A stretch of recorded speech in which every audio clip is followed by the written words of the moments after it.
Alright folks, Mr. Bob here. You have basically a standard looking padlock here. Pretty cheap, made by Brinks, nothing fancy. Pretty wide open keyway there. Let's see if we can't open this puppy 3 ways today. I think we'll get away with bottom of the keyway. It's a little bit of a big insert there, but let's see. Let's see if we can rock it open with the city rake.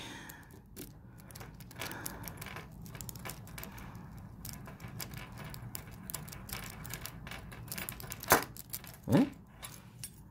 There we go, folks. City rake, 1 down.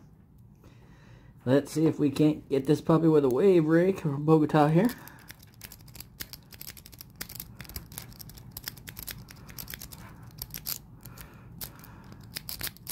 Yeah, don't always get it. Let's reset those pins.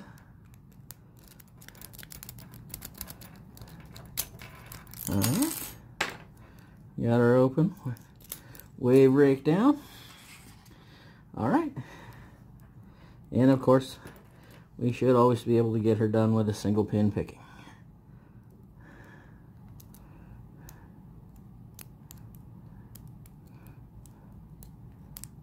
Work on our way back.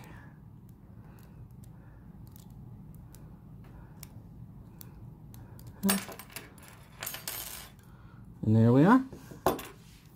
So, we got this brink locks open for you 3 different ways today, folks. Give you an idea of how easy it can be. This is Mr. Bob out.